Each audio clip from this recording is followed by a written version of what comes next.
Buenas noches, mi nombre es Jocelyn Michelle Garza Quintanilla. Hoy vamos a hacer la actividad número 5 de la materia de pagos. En este caso vamos a hablar del riesgo en el comercio internacional y quisiera platicarles un poco sobre el riesgo que existe, porque pues claro, tanto en el comercio internacional como en el tradicional siempre existen riesgos, pero cuando realizamos negocios fuera de nuestro país, estos riesgos aumentan considerablemente. Estos son los denominados riesgos comerciales. Estos vienen precedidos principalmente por la dificultad de obtener suficiente información sobre el vendedor o comprador, las costumbres comerciales del país en el que estamos realizando la negociación y por lo tanto el entorno legal. Existen diferentes tipos de riesgos comerciales, los cuales podemos diferenciar y distinguir según el momento o estado en el que se encuentra la operación de compra-venta. Los principales riesgos que implica el comercio internacional son, por ejemplo, el impago, que es el riesgo por excelencia y se produce cuando el comprador, después de recibir la mercancía, no cumple con su obligación de pago.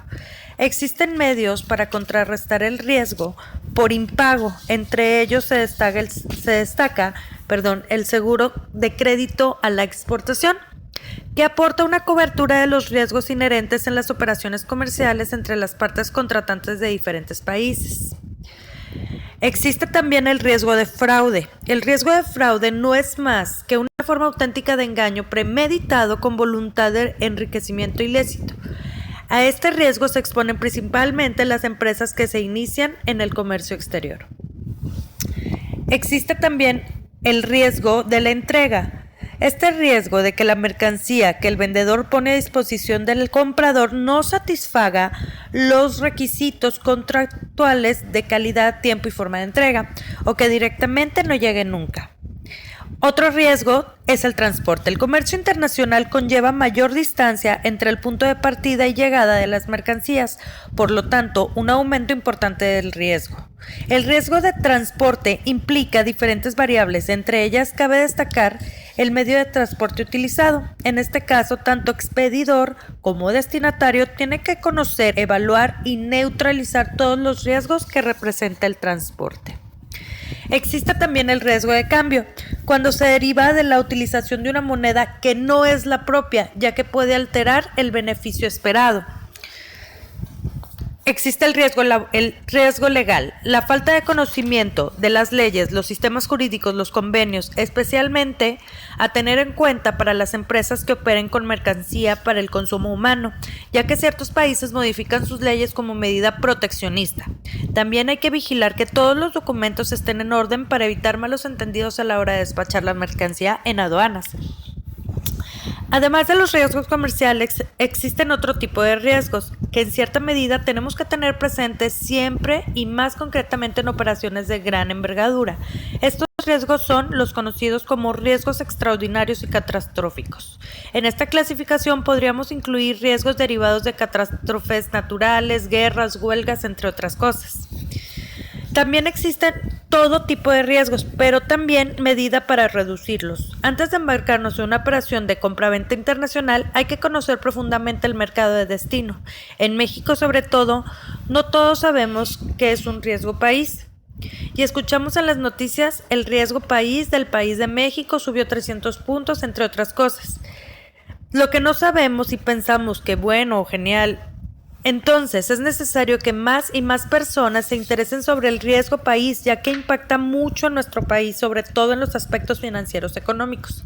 El riesgo país es una especie de indicador para saber si un país es capaz de pagar una deuda externa en los plazos acordados, y entre mayor sea su nivel de riesgo país, mayor tiempo tarda en pagar dicha deuda, y en consecuencia, menos inversionistas están interesados.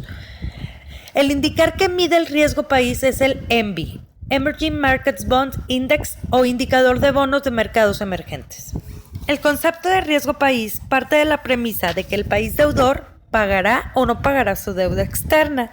Es un índice orientado a proteger la rentabilidad de los inversionistas extranjeros y del capital financiero. No considera la calidad de vida de los ciudadanos de las naciones bajo el enfoque de este indicador. Representa un componente subjetivo de la tasa de interés. Direcciona las inversiones a actividades especulativas, es decir, operaciones de corto plazo, comprar barato hoy para poder venderlo caro en poco tiempo. La cobertura cambiaria. A través de la cobertura es posible fijar o asegurar el tipo de cambio en el presente para realizar operaciones futuras de divisas. De esta manera se puede evitar que las variaciones del mercado cambiario afecten los ingresos o la planeación de los mismos. El objetivo principal de la cobertura cambiaria es brindar certidumbre financiera para hacer frente a los compromisos en moneda extranjera. La cobertura para mitigar el riesgo cambiario se puede realizar utilizando varios mecanismos como futuros, opciones, forwards, mercado de divisas, entre otros. El más simple y costo eficiente es a través del mercado de divisas. En la cobertura a través del mercado de divisas se realiza una operación en margen con apalancamiento, con la cual se asegura el tipo de cambio. Cualquier movimiento adverso del tipo de cambio se compensa con la operación del mercado de divisa. Ventajas de esta cobertura. La flexibilidad en montos y plazos. La cobertura hecha totalmente a las necesidades de la empresa. 2. Depósito inicial competitivo. Este depósito es para hacer las operaciones en un margen alrededor del 15%. 3. Liquidación anticipada sin comisiones. Los cierres parciales o totales de la cobertura sin comisión.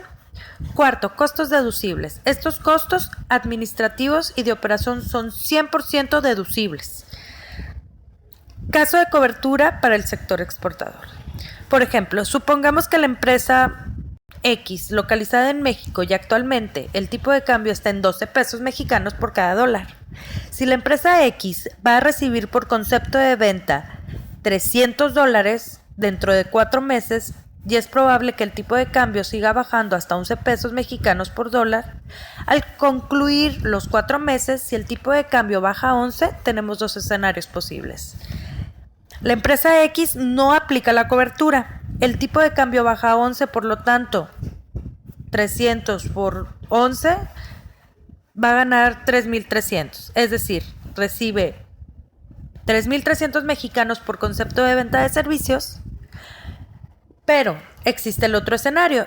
Si la empresa X aplica la cobertura, el tipo de cambio baja a 11, por lo tanto, 300 por 11 igual a 3,300, es decir, recibe 3,300 por concepto de venta de servicios.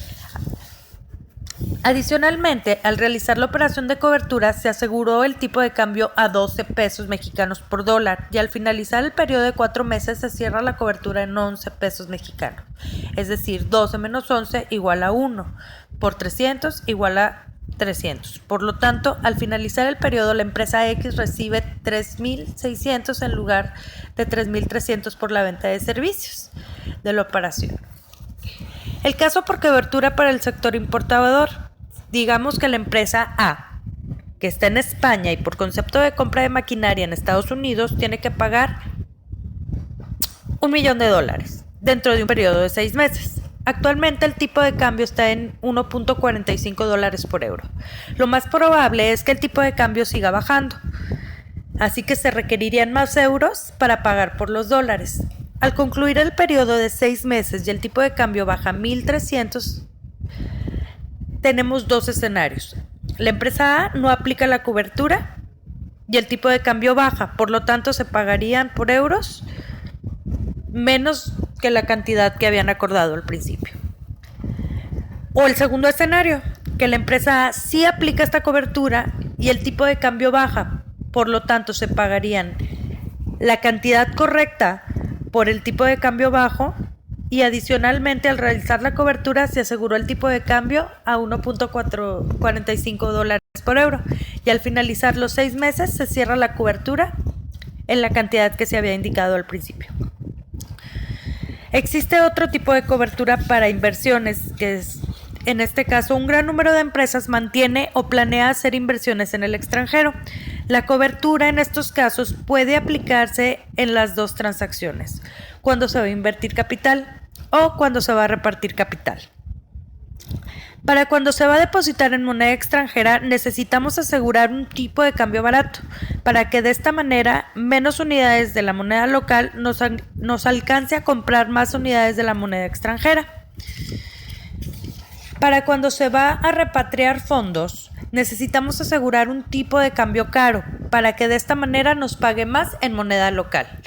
En este caso, refiriéndose al caso del exportador, la cobertura cambiaria suele ser más común para las empresas que mantienen deudas en moneda extranjera, ya que cualquier devaluador depreciación puede afectar negativamente y a la alza los compromisos que se obtuvieron en moneda extranjera.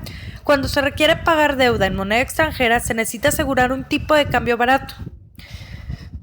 En este caso, las operaciones de cobertura también incluyen otros giros de empresas financieras, como por ejemplo empresas de factoraje y entre otras. Al momento de estar haciendo negocios, en el caso de comercio internacional, es muy importante tener en claro qué tipo de negociaciones se van a hacer, tener contratos y tener también considerados los tipos de impuestos. No es simplemente el tener a la voz una negociación. Es importante saber cuáles son las condiciones de dicho producto, cuáles son las condiciones de dicho contrato y cuáles son las condiciones tanto del exportador como el que está recibiendo el producto, en este caso el importador. Espero que les haya agradado mi trabajo, espero que puedan retroalimentarme con sus comentarios. Muchas gracias, que tengan bonita noche.